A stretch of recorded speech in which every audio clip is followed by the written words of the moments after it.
Ça fait maintenant 1 an que j'ai la débroussailleuse Parkside et je te fais un petit retour dans cette vidéo.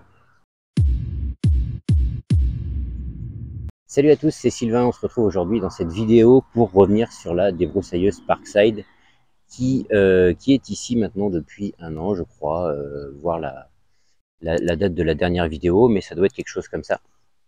Et pourquoi je vous fais cette vidéo? Parce que régulièrement, je reçois des questions, et encore très récemment par mail, au sujet de cette débroussailleuse. Est-ce qu'elle fonctionne toujours? Est-ce que j'en suis toujours content? Etc.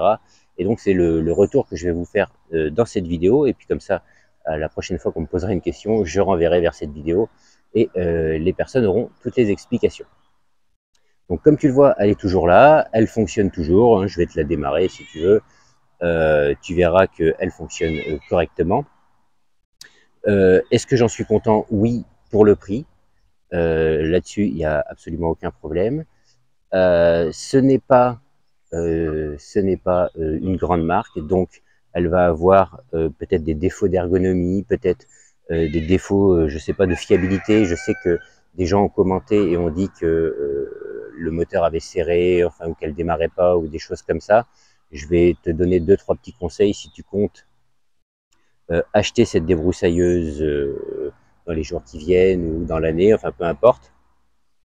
Donc oui, effectivement aussi, elle vibre un peu plus qu'une grande marque. Il n'y a peut-être pas autant de cylindres blocs au moteur, il n'y a peut-être pas toutes ces choses qui font que on va dire, qui agrémentent le confort d'une débroussailleuse. Mais en attendant, pour le prix, je me rappelle plus combien j'avais payé cette débroussailleuse, mais vraiment pas très cher. Je te renvoie vers la vidéo d'origine. Et bien pour le prix, c'est vraiment très correct, selon moi. Donc ce qu'il faut garder en tête avec ces machines, c'est que ce sont des machines chinoises, hein. Ça doit être vendu un petit peu partout, enfin en tout cas les moteurs sont asiatiques, disons, tout comme celle-ci, et j'ai sorti celle-ci, je vais t'expliquer pourquoi. Donc moteur asiatique, et donc si j'avais un conseil à te donner avant la première utilisation, c'est d'enrichir un petit peu plus en huile ton mélange pour être sûr que les premiers coups de lanceur vont, grâce à ce mélange un petit peu plus riche, bien lubrifier tout l'intérieur du moteur et éviter un petit peu la casse, le serrage et des choses comme ça, sans non plus trop abuser en pourcentage d'huile, parce qu'après tu vas encrasser et ça sera pas mieux, ça va fumer énormément et ça sera pas mieux. Mais je crois de mémoire qu'on conseille, enfin toutes ces machines maintenant de temps, je crois qu'on est à 2,5% d'huile, à moins que tu achètes du carburant de temps tout près, mais c'est pas mon cas. Depuis toujours, je fais mon mélange essence sans plomb plus huile de temps. Donc je dose comme je veux mon mélange. Donc, je te donne pas un conseil, si tu fais comme tu veux. Si tu achètes du mélange tout prêt, du carburant tout prêt pour moteur de temps, eh bien ça va être plus compliqué du coup d'enrichir un petit peu en huile pour les premiers démarrages. Mais si tu le fais toi-même, eh bien, je te conseille d'enrichir un petit peu en huile pour au moins les premiers démarrages, puis après partir sur, sur une routine classique d'un mélange à 2,5%, comme préconisé. Donc je disais, oui, ce sont des moteurs chinois, et celle-ci par exemple, et je crois que j'en avais parlé dans la vidéo d'origine, celle-ci c'est pareil, c'est une machine qui vient d'Amazon, qui se vendait à l'époque sous la marque Silex. Aujourd'hui, on la trouve sous la marque Fuxtech, je crois. Éventuellement, je te mettrai un lien dans la description si tu veux. Ça sera probablement un lien affilié. Dans tous les cas, ça sera précisé. Cette machine qui a un moteur un petit peu plus gros, mais qui est aussi de fabrication chinoise. Et cette machine, elle doit avoir 5 ans maintenant, et elle est toujours ici. Elle fonctionne toujours très bien.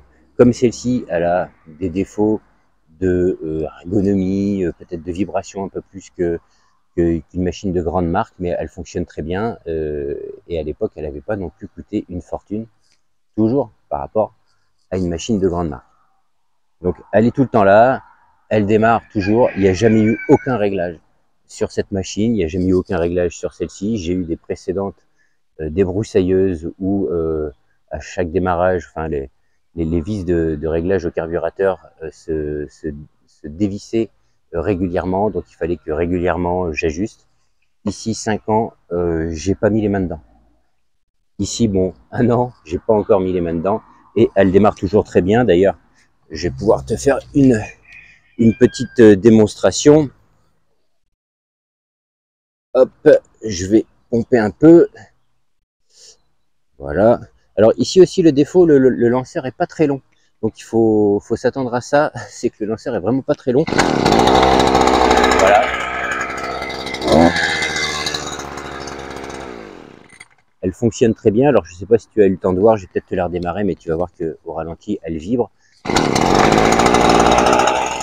Je sais pas si c'est vraiment visible, mais oui, elle vibre. Voilà. Après, à l'utilisation, eh bien, en fait, on n'y fait pas trop attention. Alors, si tu débroussailles tous les jours, toute la journée, peut-être que, oui, il va peut-être falloir passer sur un modèle, sur une machine un petit peu plus confortable, je dirais. Mais en termes de travail, elle va faire le travail exactement comme une machine de grande marque. Ici, c'est la lame. Alors, tu ne vois peut-être pas, elle est hors champ, mais ici, c'est la lame qui est montée. Parce que je m'en sers dans mon enclos de poules quand c'est trop envahi et que les poules, comme aujourd'hui, se retrouvent dans une pampa et il y a des petits arbres qui poussent. Donc je fais un peu le ménage avec la lame. Et si je suis resté sur le fil, j'ai quand même changé la tête pour mettre à quelque chose d'un peu plus sérieux et de métallique. Mais voilà, donc cette machine, elle fonctionne toujours. Alors, si vous avez d'autres questions concernant cette machine en termes d'usage, etc., n'hésitez pas à les poser en commentaire. Mais voilà, un an après, pour répondre à vos questions, elle fonctionne toujours, j'en suis toujours content. Elle me dépanne quand j'en ai besoin. Tu vois, là, elle démarre au quart. Celle-ci, c'est pareil. Malgré que ce soit des machines premier prix, ça fonctionne et ça dépanne. Voilà, c'est tout ce que je voulais dire dans cette vidéo. Encore une fois, si tu as d'autres questions que je n'ai pas abordées, n'hésite pas à les mettre en commentaire. Voilà, j'ai rien à rajouter de plus, à part que oui, j'en suis toujours content et que le rapport qualité-prix est, à mon sens, très correct sur cette machine de chez Lidl, cette débroussailleuse thermique Parkside. Voilà, sur ce, je te laisse, je te dis à la prochaine. Salut!